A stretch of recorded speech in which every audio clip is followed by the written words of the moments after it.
Subalit naintindihan namin kayo. Suporta naman kami sa sundalo noon pa. May tanong lang po ako sa inyo. Ito, ano lang ito yung pwede nating meet halfway.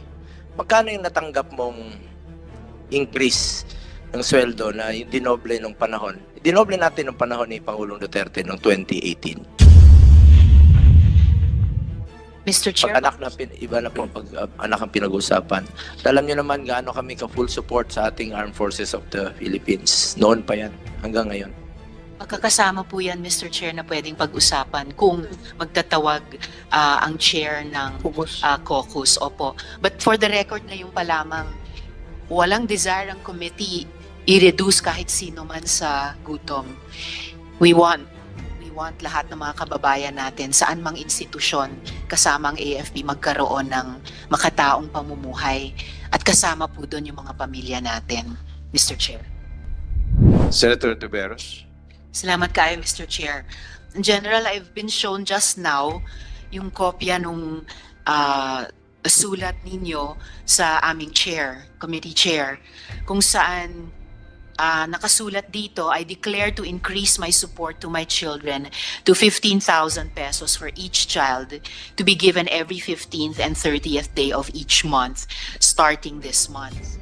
So, yun yung magto-total ng sinasabi nyong akala ninyong 30,000 pesos a month. Nakasulat din po dito na I am taking on this duty to support my children to the best of my ability within my means, as my monthly take-home pay is only 75,542 pesos and 78 centavos. Clarification lang po, sir, dahil naalala ko po nung executive session natin, nung tinanong po namin sa inyo magkano ang base pay nyo lamang, I recall that you said 130,000 pesos a month. That was the gross pay of because I have not seen my payslip yet as a Brigadier General, Your Honor. It was only when I was required to submit a letter that I saw the amount that I am receiving. But I mentioned last time that it's an equivalent to a salary grade 27. The amount stipulated therein, I did not mention, if I remember right, I mentioned 132, but I know pang colonel yun, dun ko lang na-realize na pang colonel, but it is a gross pay, Your Honor. Ang ano ko lang sana yung, hindi ko kabisado, hindi ko sure yung exact amount ng base pay ng isang Brigadier General, but for a colonel po, it's a 90 base pay, and the increment is something like 15, so I assume it's 105 for the base pay. Yung ano po, yung sa base pay lang po, hindi natin pag-usapan yung allowances because pag i-total po yan, then minus the deductions po, loan, taxes, perhaps mag-take home ng something like 120 to 125. I'm not sure, Your Honor.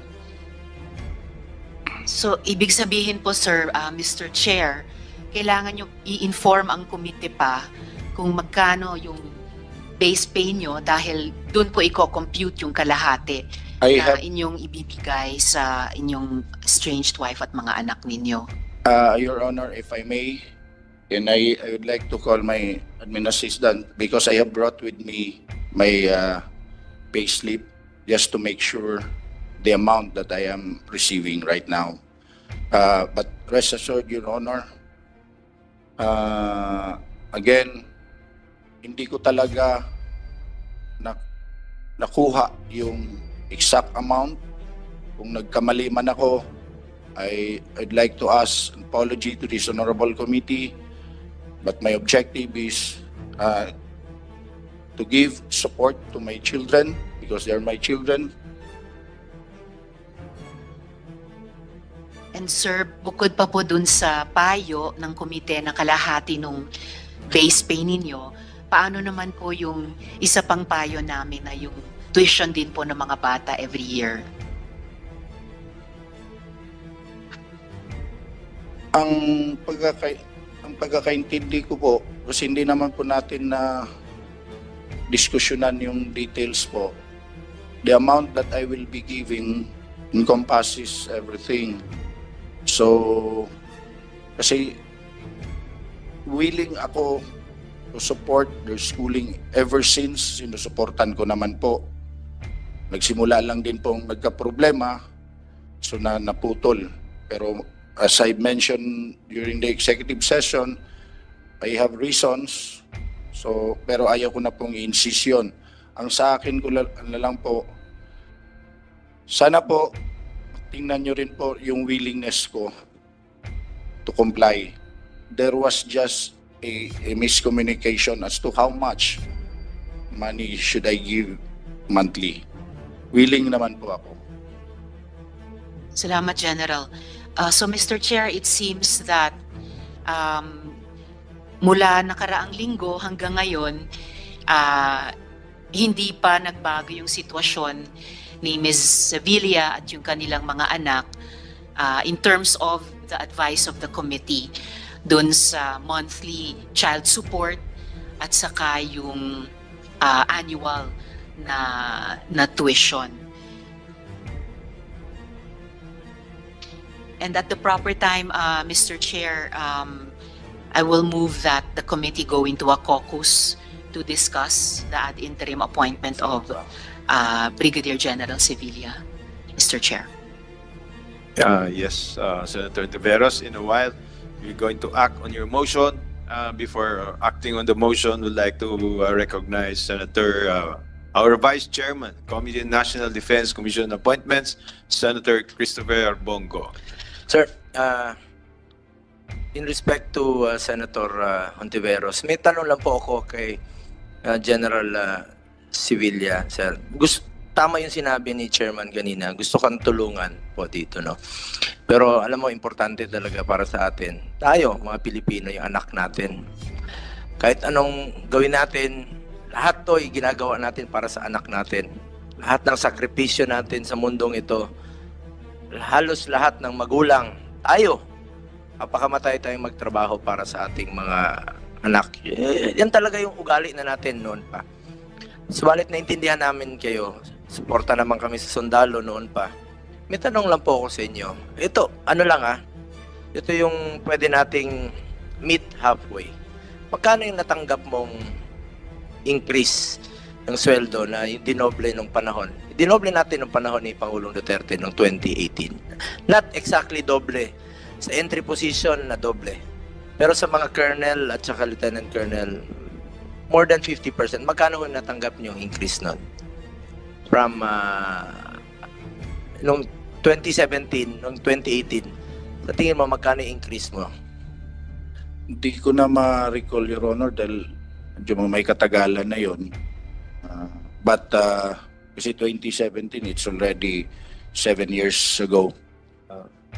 Pero there was a significant increase talaga sa amount na natanggap. I just can't really recall. Baka pwede mong i-compute o yung mga kaklase mo, ma-compute nila magkano yon. Baka pwede mo, yun na lang ang ibigay mo sa anak mo. Yung amount na yon. Your Honor, as I Baka said, magpapayag natin Yes. si Senator Hontiveros. Your Honor, I agree to that. Kung gusto nyo po, tirahan nyo na lang po ako ng para sa pagkain ko. Ipaki-compute lang po from 2017 to 2018. Magkano yung naging increase nung panahon yon na nakuha mo? Baka yun pwede mong iset aside sa anak mo, baka maging acceptable po ito kay Opo. Senator Tiveros at sa ating mga kasamahan dito sa Commission on Appointments. So, kung sa tingin mo, is it fair? Senator Riza? Chairman? Baka more than 30,000 yun. Mr. Chair, Sen Bong, as a member of the committee, I'm always open sa mga mungkahi ng mga kasamang miyembro. I'll proceed from yung naging payo ng komite kay General nung nakaraang executive session na kumbaga hating kapatid sa base Baka po pay pwede bang every mag-meet month halfway? plus tuition. Opo. Baka mag-meet halfway po, baka matulungan ka ng komite. Gusto ka naman pong tulungan, no? Ng komite. And of course, si Chairman, nung nakaraang hearing, talagang pinag-usapan namin to. Gusto ka naming tulungan. Pero importante rin sa atin yung anak. Talaga napaka-importante yun. Mr. Pag Chair, anak na, iba na po pag anak ang pinag-usapan. Alam nyo naman gaano kami ka-full support sa ating Armed Forces of the Philippines. Noon pa yan, hanggang ngayon. magkakasama po yan, Mr. Chair, na pwedeng pag-usapan kung magtatawag ang chair ng caucus. Opo. But for the record na yung pa lamang, walang desire ang committee i-reduce kahit sino man sa gutom. We want lahat ng mga kababayan natin saan mang institusyon kasama ang AFP magkaroon ng makataong pamumuhay at kasama po doon yung mga pamilya natin, Mr. Chair.